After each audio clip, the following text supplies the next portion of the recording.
We are, by almost every objective measure, the safest, wealthiest, and most comfortable generation in human history.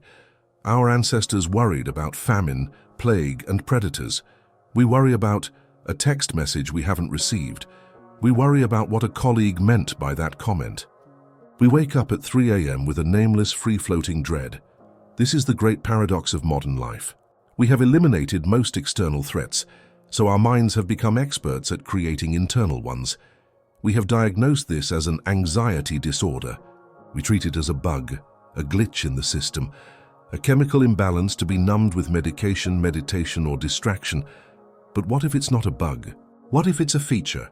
What if your anxiety is not a sickness to be cured, but a message to be decoded? What if it's the most sane and rational response to the insane world we've built? The 19th century philosopher, Søren Kierkegaard, the father of existentialism, had a radical idea. He said anxiety is the dizziness of freedom, and in America, the land of the free, which we are all dizzy. We are paralyzed by choice. In this extended analysis, we will stop treating anxiety as an enemy. We will learn to listen to it, because beneath the noise of your fear is a compass, and it's pointing you home. Why are we as Americans so uniquely prone to this? Source 1, the tyranny of choice, Kierkegaard's Dizziness. The American promise is, you can be anything. This sounds like freedom, but it is a psychological cage. When you can be anything, you are haunted by the ghosts of all the lives you didn't choose. Did I pick the right major? The right career? The right partner? The right city? Every choice involves the death of all other possibilities. This is the paralysis of FOMO, fear of missing out, and PHOBO, fear of better options. We are so afraid of making the wrong choice that we make no choice. We live in a state of permanent what if, and that state is called anxiety. Source 2, the abstraction of life, the digital ghost. Look at your day. You commute to your desk by walking 10 feet. You socialize by tapping on glass. You create by moving files in a cloud.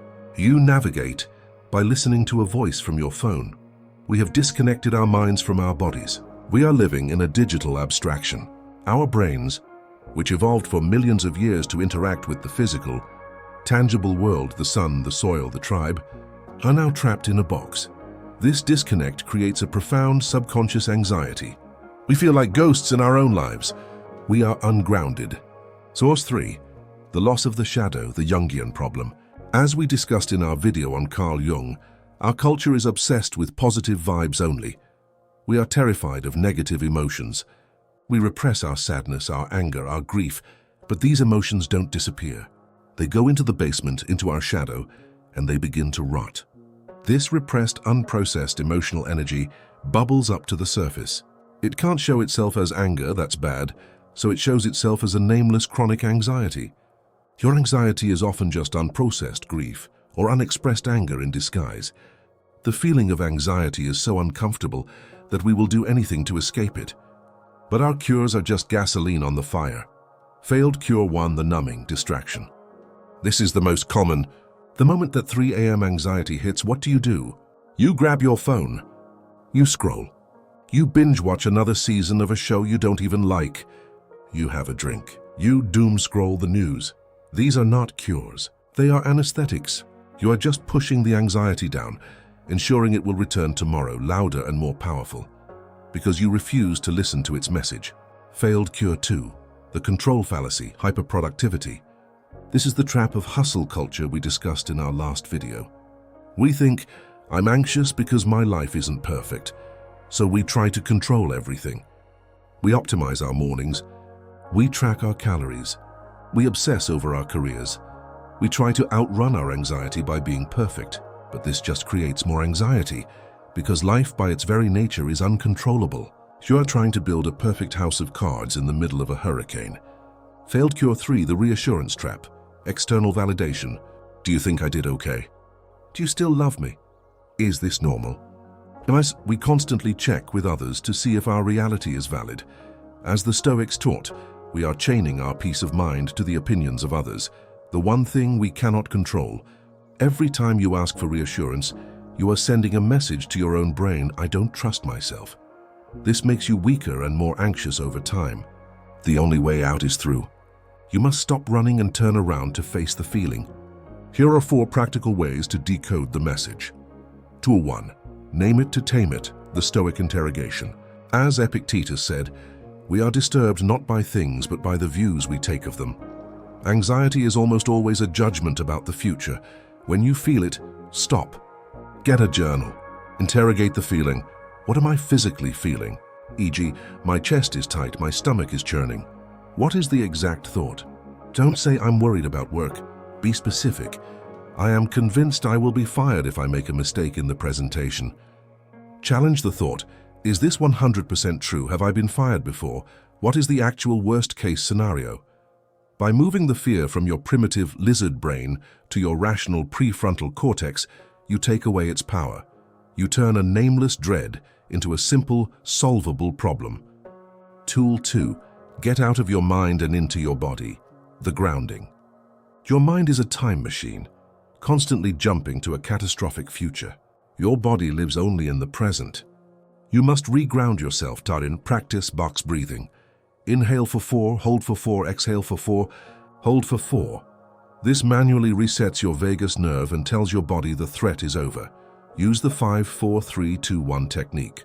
Name 5 things you can see, 4 things you can feel, your feet on the floor, the fabric of your shirt, 3 things you can hear, 2 things you can smell, and 1 thing you can taste. This yanks your consciousness back into the present moment. Tool 4. Integrate the message, the Jungian path. Your anxiety is a signal. What is it pointing at? If you are anxious at work, maybe it's not anxiety disorder. Maybe your job is genuinely meaningless and is sucking the life out of you, as we saw with Frankl. The anxiety is a sane signal to leave. If you are anxious in a relationship, maybe it's not your issue. Maybe you are ignoring red flags, as we saw with Machiavelli, and your gut is screaming at you. Listen to the anxiety. It is the compass pointing you toward the life you are avoiding. It is pointing toward the difficult conversation you need to have, the risk you need to take, or the part of your life you need to change. Tool 3. Make one choice, the Kierkegaard cure. If anxiety is the dizziness of freedom, the cure is commitment. The paralysis of choice is cured by choosing. Pick a path and commit. Choose the job, choose the partner, choose the city, and accept the loss of the other options. A life of maybe is a life of anxiety. A life of I have chosen is a life of purpose. It doesn't even have to be the perfect choice. Making a good enough choice and committing to it is infinitely more peaceful than eternally searching for the perfect one. For your entire life, you have been told your anxiety is a weakness, a flaw, a burden to be managed. This is the final lie. Your anxiety is your most loyal guardian. It is the part of you that has refused to go to sleep, even when the rest of the world is numb. It is the part of you that still believes you are capable of a truer, more authentic life. It is the dizziness that reminds you that you are free. Stop trying to cure it. Stop numbing it. Stop running from it. Turn around, be still, and listen. It is the compass that will guide you out of the abstract, meaningless hustle and back to a life of substance, meaning, and truth. It is not your enemy. It is your guide. If you are ready to learn to read this compass, subscribe and let's begin.